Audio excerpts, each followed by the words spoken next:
Good evening, everyone. Here is Geraldo Lemos Neto, and I'm here with Marco Gandra from Portal Saber Spiritismo in Belo Horizonte, Brazil. We are doing today the program To Know Spiritism number 83, live for Kardec Radio, for DSN, and Spiritism Dissemination. This program, To Know Spiritism number 83, will be our last program regarding the life and works of the great Leon Denis, the Spiritism apostle. Tonight we are going to talk about his last days on earth.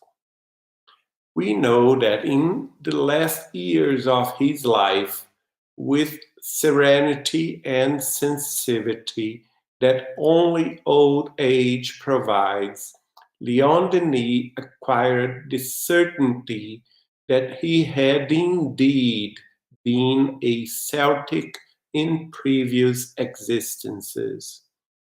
He himself records this in his late book, The Celtic Genius.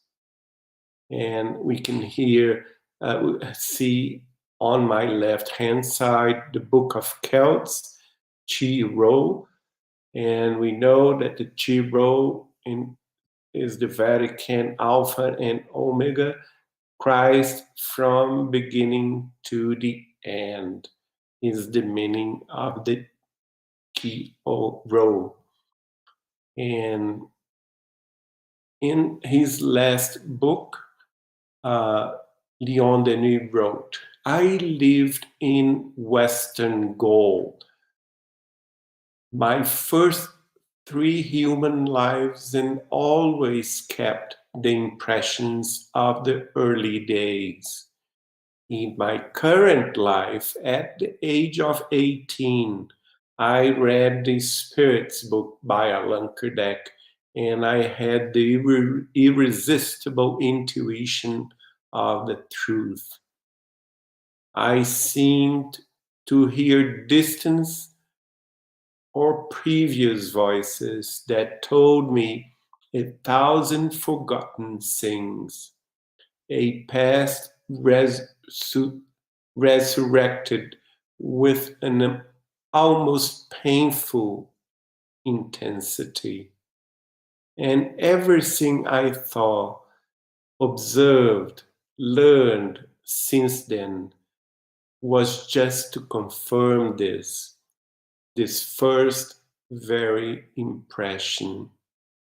This was Leon Denis saying at the Celtic Genius and the Invisible World, page 22nd. We can see here a picture of the Carnac in France, a Celtic site.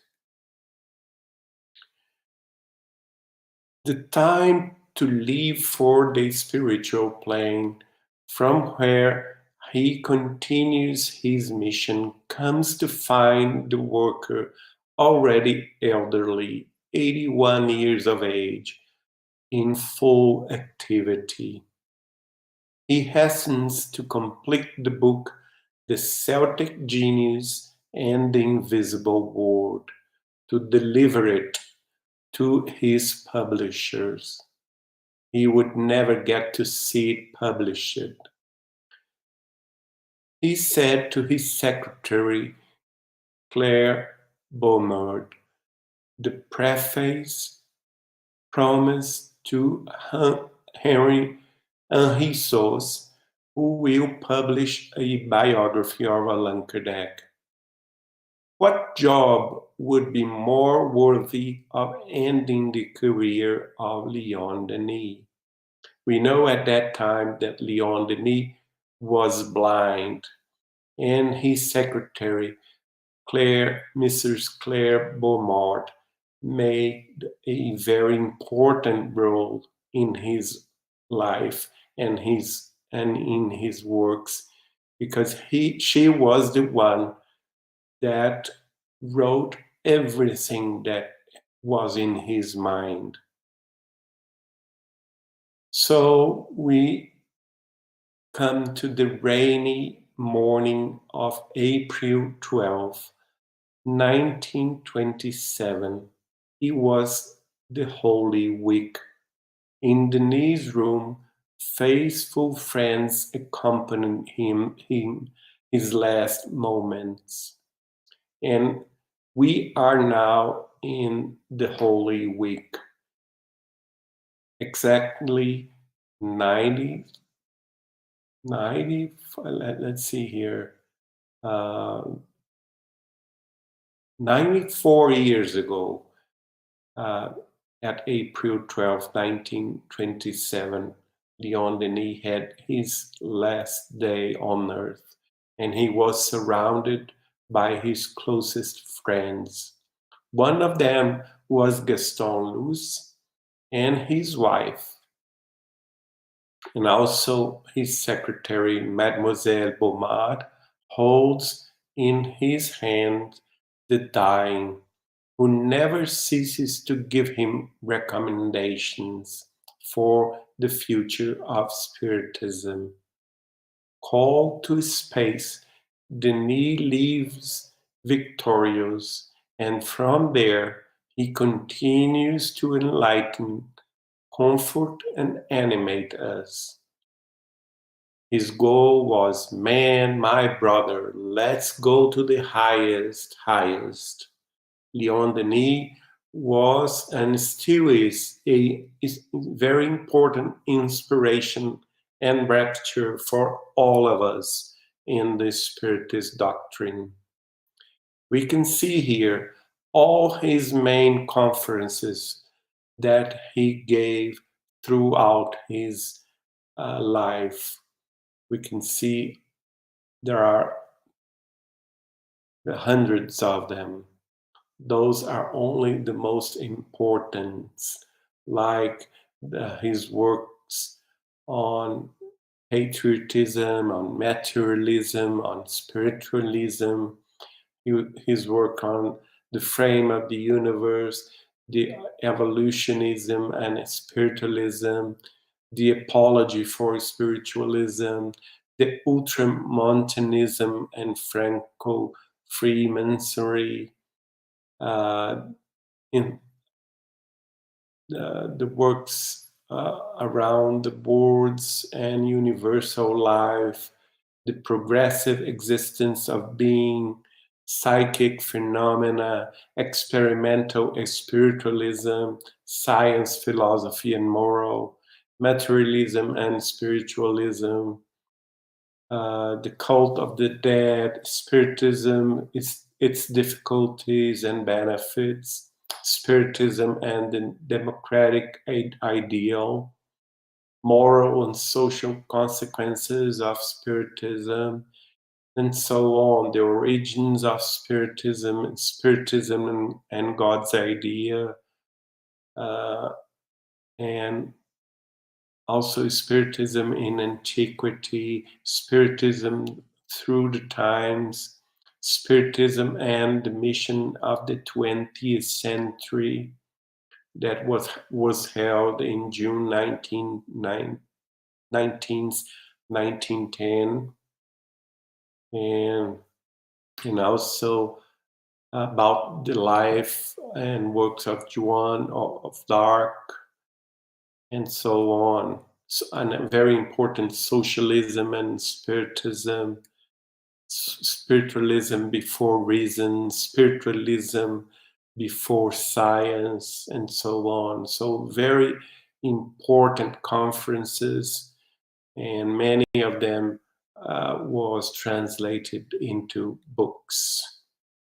Here we can see we have an image of 1899 called the Lautrec Briançon, and in the French Alps, and all his most important books from 1880 until his last year of 1927. Of course, from 1880 until 1922, he himself was the one that wrote those books.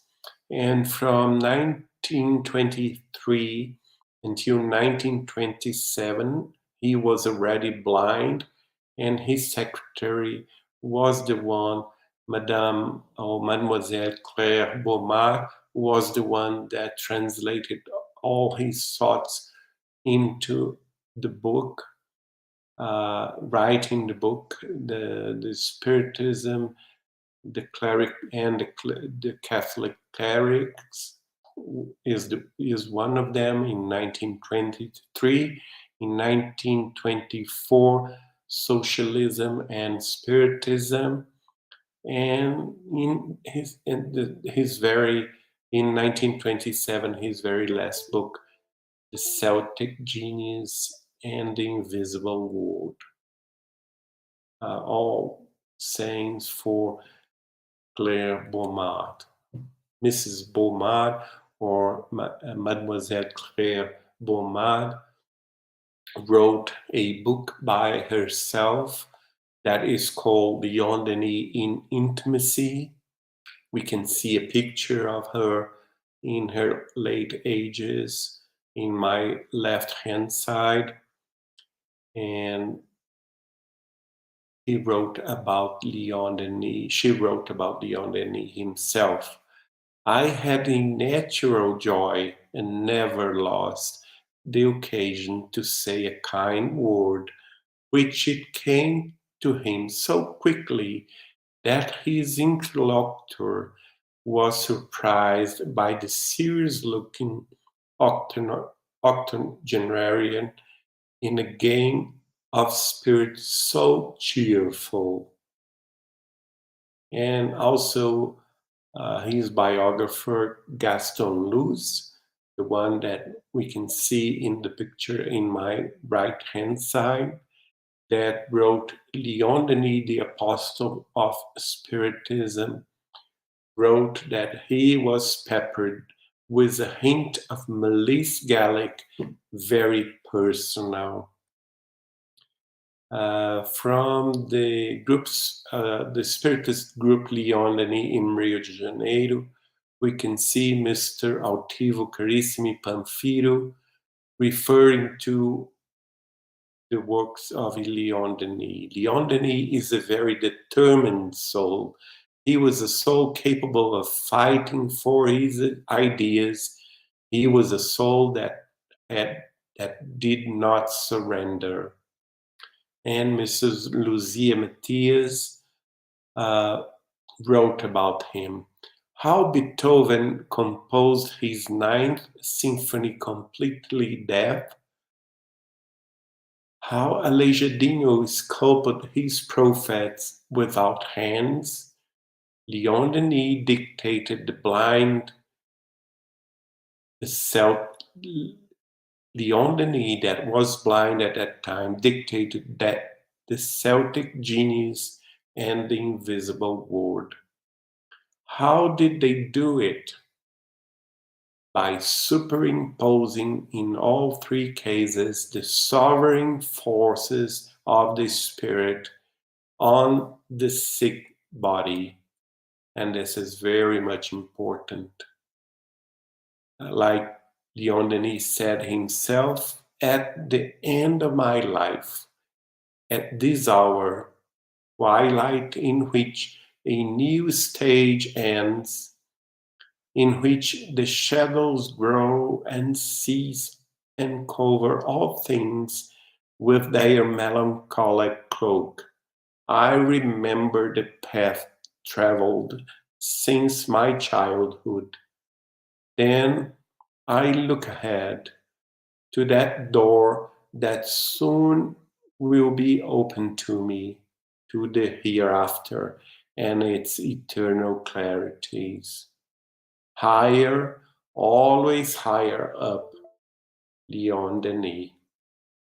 And also, I like very much his saying in this passage, as a spiritist that I was, I always produced, and with each production, I reached a goal outlined in my mind.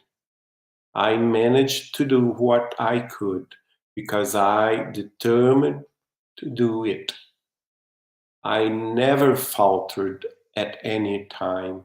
I have always kept the faith, and I have tried to keep my humility in my heart so that the achievements would not have my mark, but rather the mark of God and of the Spiritist doctrine, and of course, that of Jesus.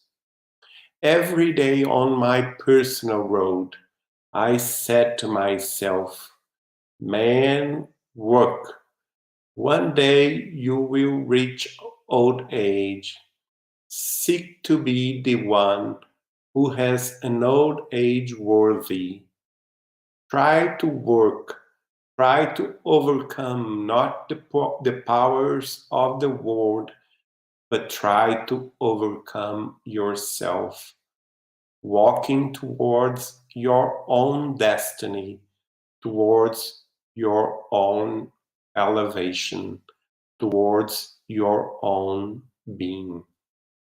That was the apostle of Spiritism, our great Leon Denis. And for now, we are closing this series of programs around the life and works of Leon Denis, the apostle of the Spiritism. And may God bless him whenever he is right now, and help us on earth, and also all of us in the spiritual world, to study and meditate in his works so that we can be able to overcome ourselves, our difficulties and challenges regarding the construction of a new life, a new era for our planet Earth. We thank you so much for being with us. I hope to see you next Friday, April the 2nd. I'm going to be with Vanessa Anceloni at Kardec Radio Live to commemorate the Chico Xavier's birthday. And I invite you to be with me at Radio. Thank you so much. God bless you all.